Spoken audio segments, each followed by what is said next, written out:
ferocity, elegance, raw emotions. We have seen it all here so far in Dream 11 VPL5. Of course, I am Stacey and Adams, and I have with me Alanson Cruikshank, Osned Cato, and former Windward Islands and West Indies player, also former captain of the Port Charlotte Strikers, Mr. Miles Bascombe. Welcome, guys. Thank you. All right, after the 8, 4 teams have played 6 matches so far. The Port Charlotte Strikers and the Darkview Explorers have only played 5. And all teams up to this point are still in contentions to make the playoffs. So let's have a look at that points table. 3 teams are tied with 8, separated just by net run rate. The Port Charlotte Strikers, they are top of the table with a better net run rate than the Botanical Gardens and the Lassuvre Hikers, who round out 2nd and 3rd in the top 3. You also have the Salt Pond Breakers. They have 6 points. They are 4th on the table. The Grenadines Divers finally getting on the board after the 8. They are 5th on the table. And the Darkview Explorers, they are last on the table. So, guys, the Darkview Explorers, how have their tournament gone so far? Miles Bascombe.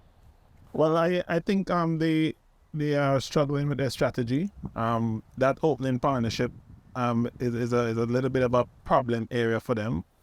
While Darren Graves, he's a quality player, which we all know, he hasn't really been able to score at the rate, that is necessary. And clearly the bar has been risen in this edition of the VPL. And he has not been able to quite get up there. And I think that is a big part of where their problems are. Clearly, you have to get 100 and more to be in the reckoning against any team in this competition. And I think if they could get that right, things could start to go in a good direction. So all right, well, you have Shadrach Descartes. He was leading the run scoring at one point in time. He has 201 runs. Who do you see as key for them, Osnet, going forward? Well, on commentary today, I was having a conversation with Mr. Cruikshank in terms of the opening partnerships throughout the tournament. If you look at the teams that have done well in this tournament, they have been given a very good start. For example, the Rangers with the likes of Andre Fletcher and Kieran Katoy, Port Charlotte Strikers. So that is something that is lacking in the Darkview Explorers team. And also the rate at which they score as well. I think my colleague Miles Bascombe alluded to that. Darren Graves, he has been a key player for them in the past, but as we have seen in this tournament, he has not been able to get off to that quick start, and it has hurt Darkview Explorers in the end. Despite the fact that Descartes coming in at number 3, he is always under pressure really to score quickly because there's not the type of platform there from the openers. In their game against the Botanical Gardens Rangers, that's probably one of their best bowling display we've seen in this tournament so far. But their bowling plans, what do you make of their bowling plans at Alanson? Well, I mentioned it on air during that game. They ended up bowling Ceylon, Williams, the leg spinner, in that game, and he took a few wickets. And what I was saying is that in the tournament, he's a wicket taker, and you need to take wickets. Wickets are the best way to stem the run rates when you're playing in these games. Definitely. And so you need to introduce your wicket takers fairly early. If you don't want to bowl him in the power play, that's fine. He's a leg spinner. He's fairly young. You can bowl him from the 5th over and give him his 2-over spell. There in the middle of overs, when he can actually be attacking. And you'll also have the option of maybe pushing a few fielders back and so on. So it gives him the option of taking wickets. And that is something I think that they have not really utilized the personnel that they have in the best way. From the outset, they are not the strongest bowling team, but they do have a fairly strong batting lineup. And what they really should be thinking is to ensure that the bowling at least does enough to keep them in contention with their batting. And the best way to do that is to take the hits. They have 3 games in hand. They have a game tomorrow, I think, against the Salt Pond Breakers, if I'm correct. That'll be a very important game for them, so that they can see themselves getting back to 5th and probably climbing up that leaderboard in terms of points too, with sights and with the playoffs in their sights rather. That game tomorrow is a huge game. The Salt Pond Breakers versus the Darkview Explorers. If the Explorers win, then it keeps those 3 teams in contention. Those 3 teams have not yet achieved 8 points, are still in contention in the competition. If the Darkview Explorers win tomorrow. If the Salt Pond Breakers win, it automatically means that the Grenadine Divers can reach a maximum of only 6 points and they are out. And it also means that the Darkview Explorers can only reach a maximum of 6 points and they are also out. So that game tomorrow is very pivotal. Yes, massive game tomorrow. All of the games are very important going forward. But speaking of the Grenadines Divers, quite surprising that they found themselves at the bottom of the table. I mean, today they finally lifted themselves up, and they got two valuable points. I mean, quite surprising that they are at the bottom of the table. They have the player with most wickets with that Sanders orange cap, and the player with most runs wearing that Sanders blue cap. Miles, I mean, what do you make of this? How are things going for them so far? Well, it goes to show that no one person can do it for you. You really need an all-round team effort. All right. The divers, when you look at their team on paper, they definitely should be contending for probably top 3 positions. Chadwick Walton took some time to get into his stride, but it's clear now the quality that he is. And Rodrigo Thomas, who didn't start out opening the batting, he has been, he has allowed Chadwick to really flow. He rotated the strike well. Today we saw that he was able to turn it on just around the right time, and you really have now seen what that batting lineup is capable of doing. And if they are to go forward in this tournament, they have what we would call a outside chance still.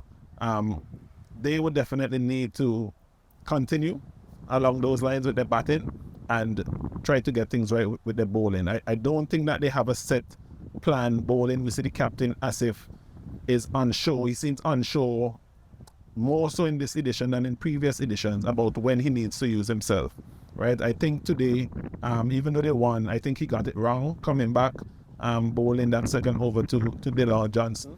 And those are the type of tactical decisions that they need to get right going forward if they are to have a chance. Speaking about the bowling and their tactics, Osnet, bowling plans, it's something that we've spoken about on air in the commentary about the teams that nail down their bowling plans. More than likely will be the team victorious on the day. Do you think that they've found their groove with the ball? Just as we mentioned, the importance of having a good partnership with the bat, partnerships also come in the form of bowling partnerships. Right? So far in the tournament, the divers, they've been more inclined to use their spinners up front, especially in the power play. I think at times, depending on the team that you're playing against, you need to have some sort of flexibility in your bowling approach. You can't just stick to one plan. And as Miles mentioned, even in the second over today, the left arm spinner bowling against the left arm batter in the form of Dillon Johnson. That was definitely a challenge there for Asif, and something that he needs to really be mindful of as he moves forward in this tournament. That is, if he's able to go deep into the tournament, providing that they're able to string some victories together and other teams' results hold. Yeah, Walton has been brilliant for them. We've mentioned that he has that blue cap, Sanders blue cap for most runs in the tournament. But they found a partner for him in Rodrigo at the top. I heard you mention that on the commentary today, Alanson, that he needed to get on with it a bit more. Do you think that this is the right batting combination for them at the top, given that at the back end they don't really have, I won't say they don't really have that strength. It's more a case of not utilizing their strengths properly. What do you think about their batting approach so far? I think today they got it right. Chadwick was hot, as we would say. He was going. And Rodrigo, what he did is that he didn't face too many deliveries in the power play. I think he came out of the power play having only faced about 6 or 7 deliveries. And Chadwick had faced 20 odd deliveries. And that was very important because it meant that he kept the hot person on strike. And what he did later on in the innings, as I alluded to before, is that he caught up and went on to have a strike rate of close to 200 by striking some lusty blows in the 9th and in the last over when he was still out there, because he batted through the innings. So I think he played his role well. He adjusted to each situation in the early overs. He made sure Chadwick was on strike. He may have wanted to go at least probably a little bit better than a runner ball during that time as well. Maybe get the occasional boundary. He didn't. But he didn't panic. And he caught up later on in the innings. So it was a good innings from him. I think he did well. In terms of the other batters later on in the innings, they do have some power. They have Stapleton, they have Brown. Dean Brown has played one of the, well, in terms of VPL, he had one of the tournament's best seasons in VPL5 with both bat and ball. And you have Reswick Straw, who also can hit the ball a long way. So they are at the end, but for them to be very effective, they need that platform, that safety platform where they can say, well, we can go hard. We don't have to think about knocking it around for a few overs, because that's not the way that either. But none of the three of them play that way, really. Yeah, I just want to quickly, before we move on to the next team, touch on captains Captain Asif Hooper's role with the bat. Do you think he's got his role locked down in this team with the bat? We've seen him fluctuate in that batting lineup. Sometimes he opens, he comes one down. His role in the team with the bat, where do you think he's best suited? Miles, I'll let you take this one. Well, I think that lineup, I don't think that they can afford to have static positions.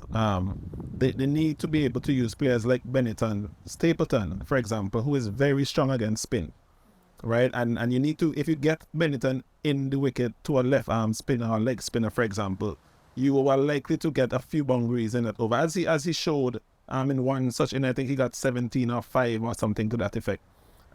So people like him and Asif, Raishan Williams as well, has shown his quality as well. And so you have 2 left-handers who you can use. You have a powerful right-hander in Raishan Williams, who is, as well as Dean Brown, as Alanson mentioned. So I think it's a matter of using them where they would be most impactful. Yes, a lot to do still for the Grenadines Divers, but they are still in contention. They need some games going in their favour. That game tomorrow, as you mentioned, between the Dartview Explorers and the Salt Pond Breakers will be very important. Speaking of the Salt Pond Breakers, they started out really hot in this tournament, and now they have lost 3-3 on the bounce today, losing to Grenadines Divers. Probably wouldn't have been thinking about losing to the team at the bottom of the table. However, they lost, quite convincingly. A quite convincing performance by the Divers against them. How have they gone so far in this tournament, Miles? The Salt Pond Breakers. Well, as you mentioned, they started strongly in typical Breakers fashion. We know they go hard.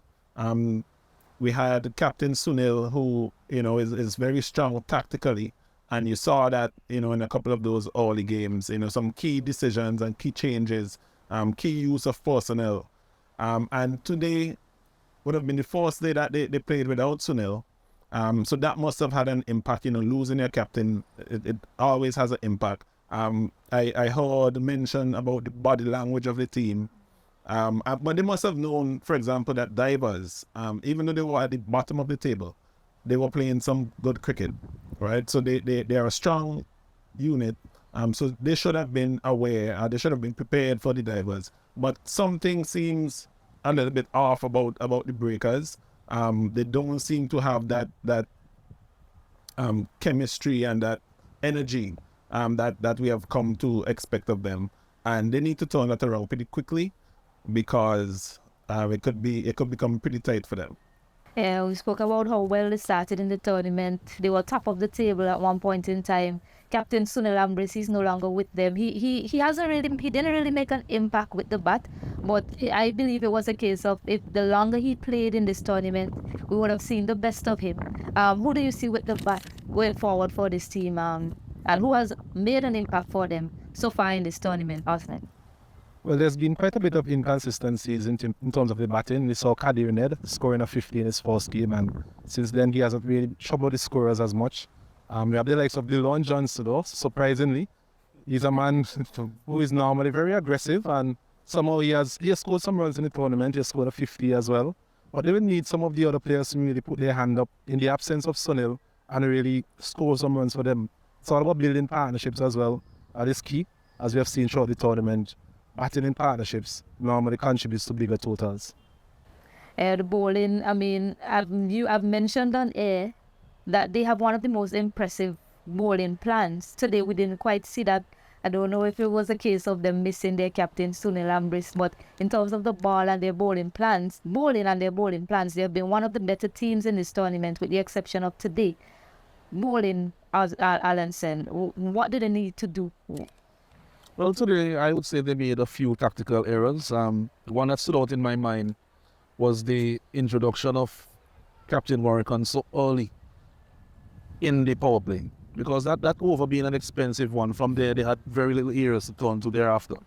And you have the left arm spinner in Frederick, who is usually used in the power play. He has been used throughout all 4 VPLs in that position, and not really comfortable bowling at the death. So what he ended up having was him bowling at the death and going for a lot of runs, because he's very uncomfortable in that situation. Of course, bowling as well to a team that were only at the time, I think, 1 down, and with a massive scope already on the board. So that heaped up more pressure But I think that they just veered away a little bit. And I think that some credit must go to the divers in this case because of the way they went at them. I think that caused them to veer away a little bit from the plans, because when you're under the pump, sometimes you, even if you are the most astute person, you can make a little mistake here and there just because of the pressure that is being heaped on you by the opposition. So credit must go to the divers in that case. But their bowling is still fairly all round.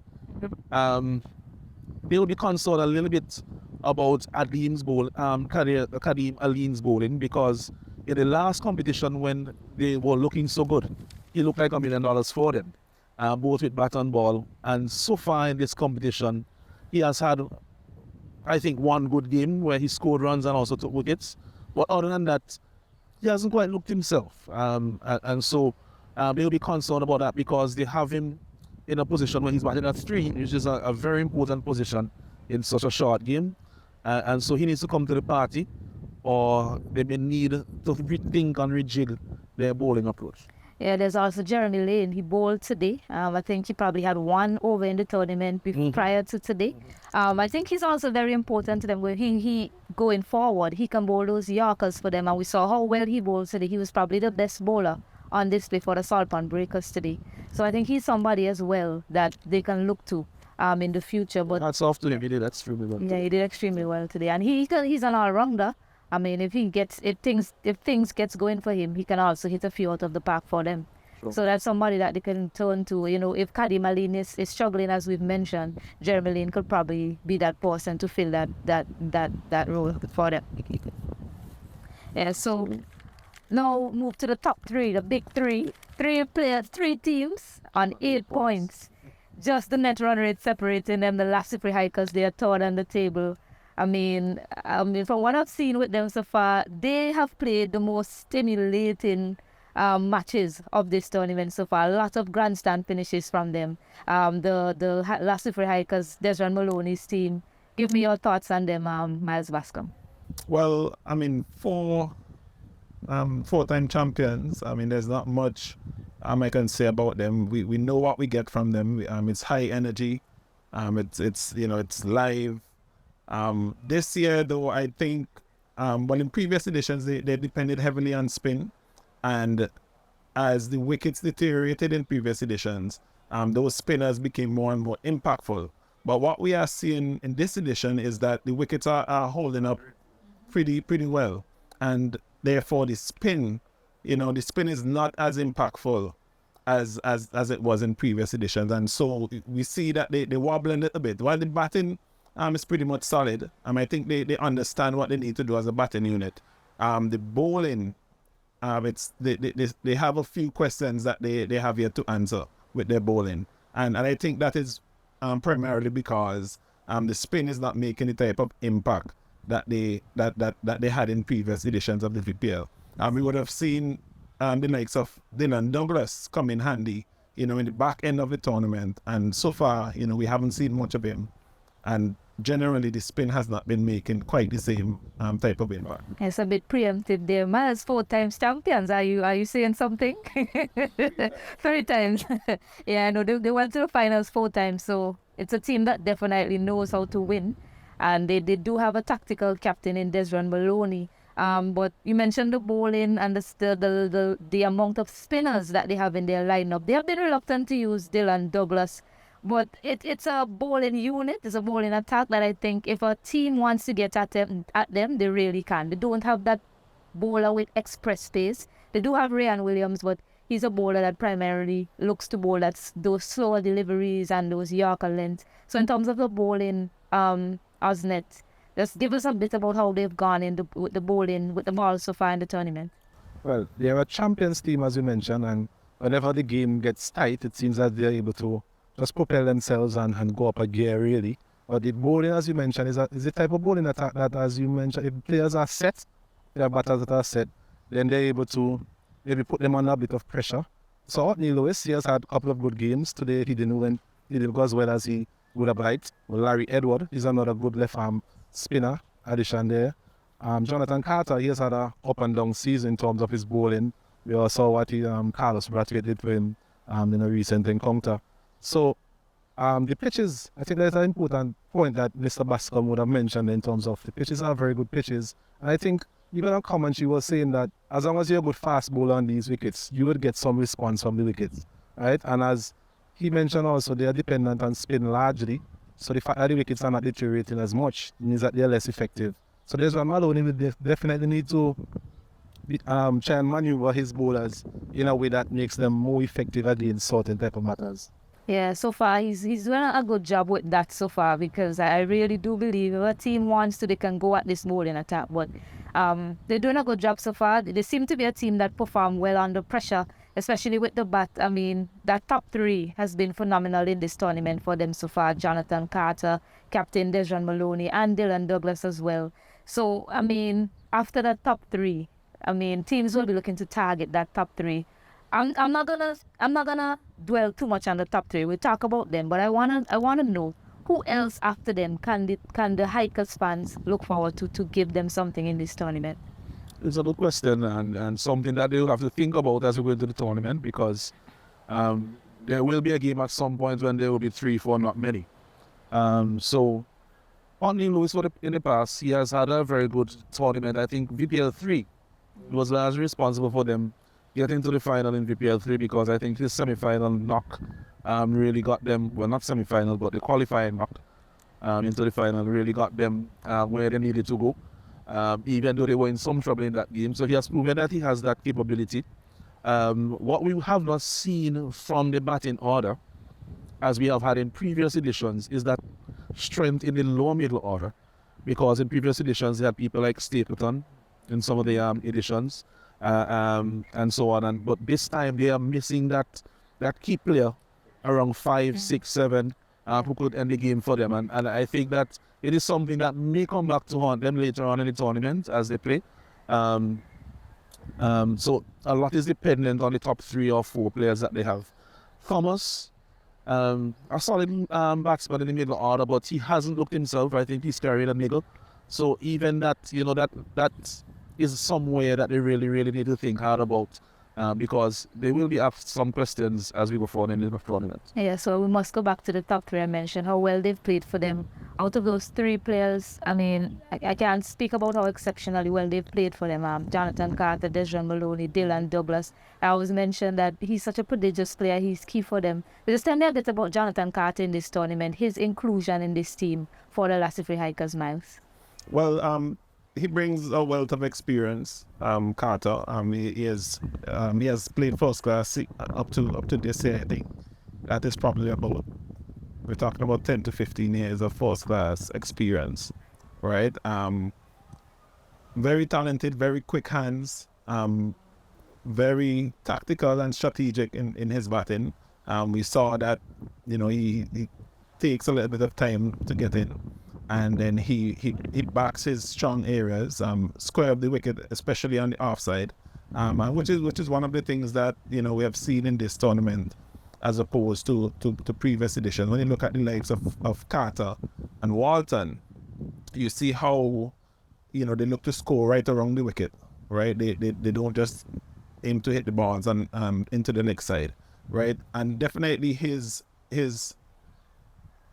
tactical awareness is definitely a plus to the team, right?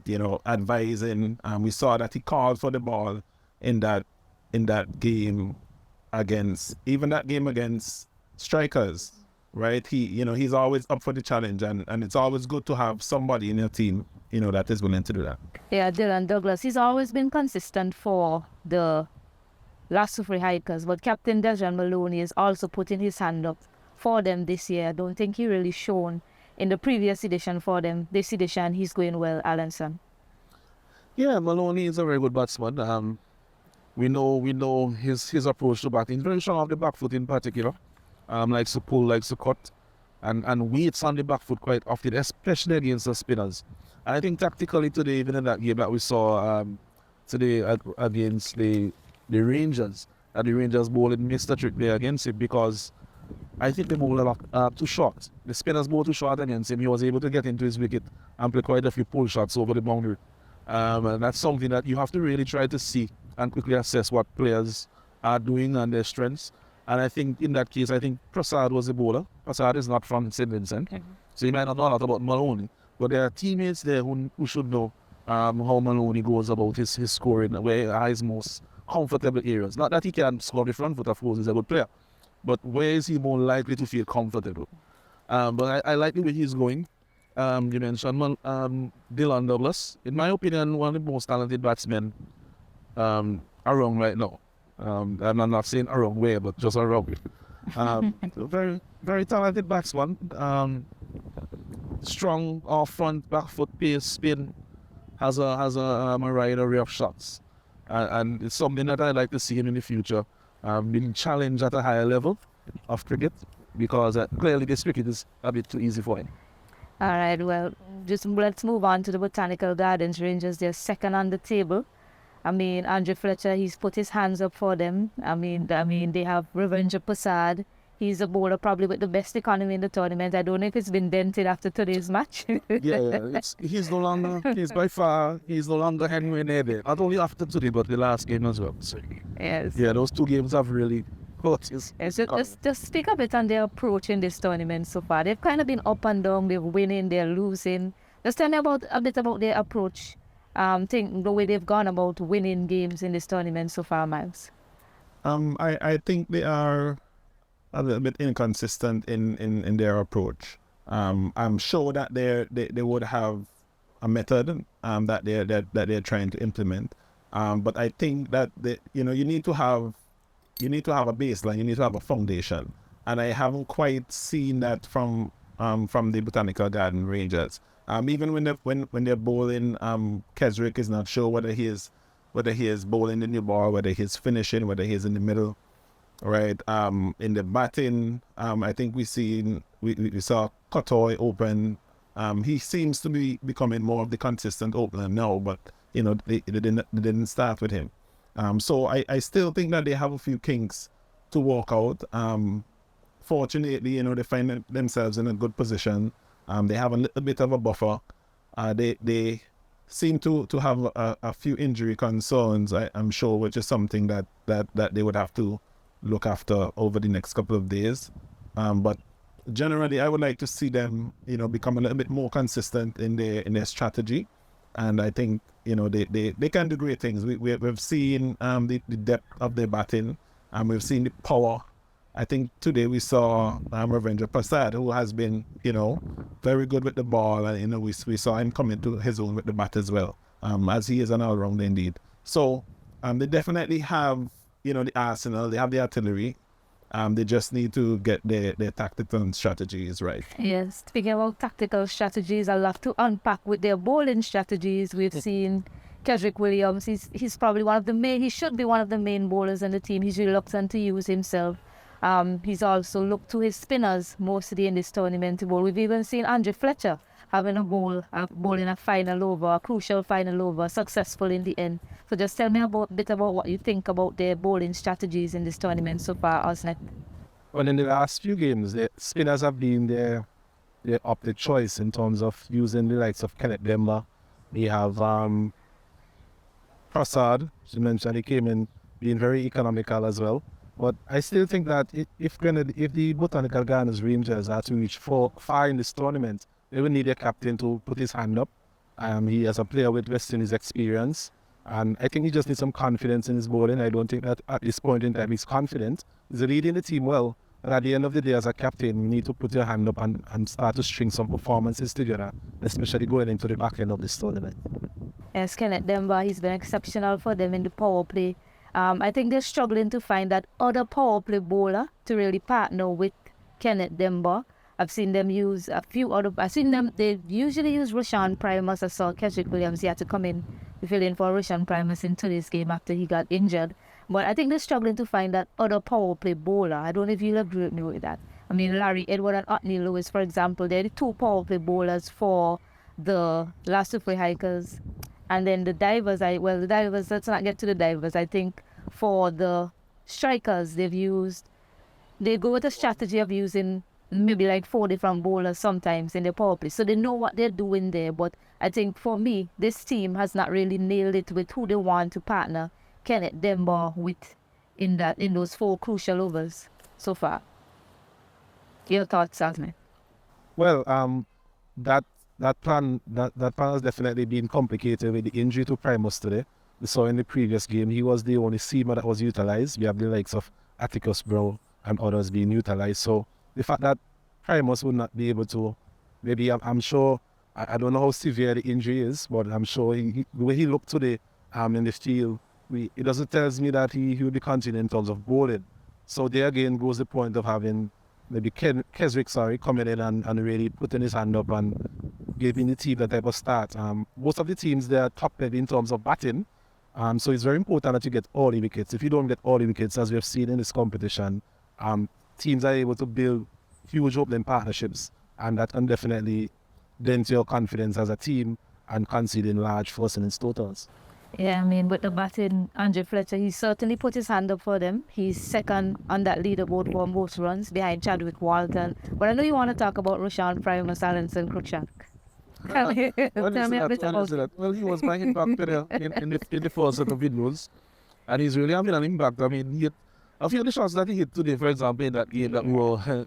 We were in the commentary box and we felt in mortal danger. We are about 80, about 90 yards away from the action. He hit one straight over that building is actually about 5 stories up that media center. And that went clear over that, and it's about, when you look at the rope, it's about 25, 30 yards away from the rope to the front of the building. And so that was a massive hit. And talking to the players, those on his team and those who are playing against him, they're saying he's hitting the ball extremely hard. You saw one of the shots today. Andre Hunt, he was looking at his hand to see if it was still there. His hand up to take a carton ball, and when he looked at the ball down there, he watched his hand as if, I'm surprised that it is still there. So he's hitting the ball really hard, bowling in the first over and the final over. He's been given a difficult bowling job, really, to bowl first, up and last. Doing a good job, but as you mentioned, he's injured. And how severe is the injury, we don't know. And we don't know if he will be able to bowl, and also if he'll be able to play maybe in the next match. So. Yeah, I mean, that batting, that opening partnership is crucial to every team, and they decided that Kieran Kotoy should partner Andre Fletcher at the top. I like that strategy, that left and right hand combination. It's also a good strategy on another front, because Fletcher, as we know, hasn't necessarily been the most prolific against spin bowling. And Kotoy is a lot more comfortable against spinners than Fletcher. So if they rotate the strike and they choose their opponents wisely, then they have the opportunity to upset and to offset the plans that the other team may have to counter each other, so to speak. And so that is something that they can use. I think they didn't necessarily use it as well this morning, because I think in terms of the rotation of strike, that one of them could have said, well, okay, I'll take this bowler, and then the other one could say, I'll take this other bowler because I'm more comfortable. Of course, no, most players at that level don't want to admit that, I'm not as comfortable against X or Y. But reality is what it is. Would you say they have middle order problems in terms of that batting? After that display against the Dartview Explorers, they were comfortable, and then suddenly they lost about 5-7 quick wickets. I think they were complacent in that game. Okay. And they need to get rid of any complacency that they may have had, because they should realize that this competition is a competition where anyone can beat anyone on the day. And so you can't, even if you're in a position where you're in the ascendancy in the game, you can't take it for granted that you're going to win from where you are. You have to still keep that professionalism, because everybody came out after as if they were, you were playing a fet match, choreographed cricket or something like that. And, everybody just looking to hit sixes and come out. But it went all the way down to their lower middle order, which should not have been the case. Right? So that's something that they need to guard against from here on. All right, well, the Fort Charlotte Strikers, top of the table. A big smile on your face, Miles, former player for the Fort Charlotte Strikers. Certainly you don't want to go too hard on a team that's the top of the table. Every team has improvements that they can look to add to their team to make things better. But Miles, just tell me what this team has done so far. Tell me why they are top of the table right now. I think that Carlos Brathwaite brings quite a lot to the table. I mean, he's a former West Indies captain, very astute in terms of a cricket mind, and he has a good calming effect, right? So you won't see panic, right? You won't see panic, and you will more than likely always see a plan. Whether everything go to plan or not is another story, but there would definitely be a plan. You won't see things like complacency. He would remind everybody that, you know, if you get 150, you know, the other team could get 151, right? And when you listen to him speak, you hear as much, right? And I think so far, their planning has been good. The execution has been good as well. And even when they get into a spot of bother, you still see that there is some planning there, right? And I think that, you know, has been the big difference between what has gone before. Not that there wasn't planning. I think that in previous years, the batting was probably dependent on one or two players, right? And we have seen this year that you know, you have quite a few guys who can put up their hand. Carlos Blackwood himself, I think, has the highest strike rate. We saw what he did in that game against the Hikers, and that sent a pretty strong message. And the added bonus is that they're out of the blocks pretty quickly, and you see the difference, right? The difference between them and Divers really is a couple of wins. I think that both teams are probably, you know, on paper equally strong, but, you know, the strikers have been able to get over the line, and you know, they say winning is a habit, right? And you're seeing the fruits of that. Yes, speaking about planning and execution, how have they executed with the bat so far? We've spoken about Carlos Brathwaite and how great he's been for this team, hasn't it? Well, they have a wealth of experience, as Mr. Bascombe just alluded to, in terms of their batting. We have the likes of Hiram Shadow, who I still think is one of the better batters. Very close friend of mine as well. I still think that he's one of the better batters. If he's focused on that particular day, he can take any bowling attack apart. We have Gideon Pope, who hasn't really set the tournament alight so far, but we still think that there's more to come from him. Salvan Brown, I think he looks to be in a very good rich vein of form. So that opening partnership, once again, giving them a good platform, whether it's Gideon and Salvan or Salvan and Hiram Shadow, I think they would have given the team a good start. So Carlos Brathwaite can come in and play with a bit of freedom. You don't want Carlos Brathwaite coming in and having to consolidate, because that is not really his game. His game is to come in when there's a platform there and finish off, as we have seen him done, especially, most notably, against the last of the Hikers. Yeah, I mean, Salvan Brown, he's been exceptional for them. He didn't get off in the last game they played against the last Super Hikers, but we saw how destructive Carlos Brathwaite can be. So, I mean, with the bowling, they have Jerome Jones. He has 8 wickets for them, left-arm pacer. He's also in contention for that Sandals orange cap for most wickets. But you have players like Alston Bob, who are quietly putting their hands up for the team. You know, they're not really in the spotlight, but he's doing an exceptional job for his team, Allenson. Yes, looking at their bowling, I think the game that really epitomizes their approach for me is that last game that they played against the Hikers. I was quite impressed with their plans, their bowling plans, and also the personnel. And when they use their personnel, they only had to defend just over 100. Hikers team, as we know, very strong batting lineup. And what I really realized is that they used their most experienced bowlers at the depth. So once they kept the pressure up a little bit at the beginning, they kept Jones and Brathwaite to finish off the innings. Their most experienced bowlers, all right, and of course they bowl ring early in the bowling and one in the middle, and so that also heaped a bit more pressure on them, Bridgewater. And so what I'm realizing is that they have an all-round team, and different players at different points for them are putting up their hands with the ball. You mentioned Alston Bob, not in the top wicket takers, but what he has been doing is that he has taken that early wicket quite often when he has come on to bowl in his first over. He's slowing the ball down and letting the pitch do the work. He's slowing it down, and that is something that a lot of the spinners need to remember. The slower you bowl it, the harder somebody has to hit it to get it over the boundary. When you bowl it quickly, then it's more likely to go far once they have connected. And so he has taken a few pivotal wickets to give them that breakthrough that they need in order to go forward in a game. I wanted to say Jerome Jones. He has bowled a lot of pace. He has been very, very, he has had a lot of notable performances during the competition. And he has 8 wickets. We are talking here now at the end of match day Number 8. So in case whenever you watch this video, we don't know when you watch it. But at the moment, he has 8 wickets along with Dean Brown. But his average is better than Dean Brown's. So technically, he's really Sanders' orange cap holder because his average is better. But one of the things that I've noticed from him is that he has the ability not only to change his length up quite easily because he has bowler Yorker. He has used the pitch as well when needed to get that bounce and that lift. Strong man. So he's getting the pitch to give that good reaction when he digs it into the pitch. And he's using his variations nicely. So he's thinking about what he's doing. He's showing his experience. He has played West Indies youth cricket. And he's showing that experience. And of course, I like what I'm seeing from their bowling attack in particular. I think so far their bowling attack, even the other teams, some other teams may have some more vaunted bowlers individually. I think as a unit, their bowling attack has gelled together very well. And I think their planning is very good.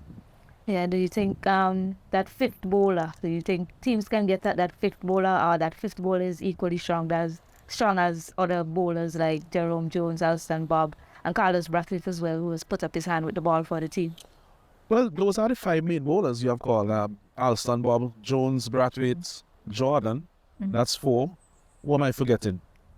Bowler. That's the fifth bowler. I'm trying to remember who. I'm trying to remember who they have utilized in those games. No, Lavia is with the Hikers. Hikers. I'm trying to remember who they have used in some of those games as their fifth bowler. But yeah, it might be something that can be targeted. But it's very important when you use your bowlers. I'm going to go back there again because even now I'm thinking, who's their fifth bowler? Because nobody has colored their fifth bowler. That's a good point. And so it's not you're saying, well, oh, this person went for 20 runs or 30 runs and so on, and you're saying, well, yes, I know that this person is bowling, because they have used the fifth bowler in such a way that they are putting him on to bowl at the time when there's least pressure, whenever that is in a game, and that may change from game to game. So I think that they're using them well. They've used the fifth bowler in such a way we can't even remember the fifth bowler. And that's not bad. Yeah. Yeah, so I mean, all teams are still in contention here. I'm not gonna put you guys on the spot and Please don't. Please don't. where do you see them finishing. We're gonna leave it up to the action. Thank you so much for joining us, guys. I'm pretty sure that the fans will appreciate your insights. Before you go, Yes. some people have been accosted me on the roadside because I have not put their team into the when we did the preview the first time. They have not put their team into the last 4 based on what we did in the preview. So please don't ask us that question again. Well, that's why I'm not going to ask about it. So I don't. I understanding that it was just a pundit's opinion at the time. He said, you said I'm not going to qualify. I'm not going to put you guys in any more trouble. But thanks a lot for joining us. Much appreciated. Well, at this point in time, that was the team review. We do hope that you enjoyed that. Do join us on Instagram, Facebook, and YouTube at VPL10. So stay tuned. More action here through to the 23rd of April when we have the finals. I'm pretty sure you want to see who make that. All teams still in contention. Stay tuned. This is VPL5 Cricket All Week.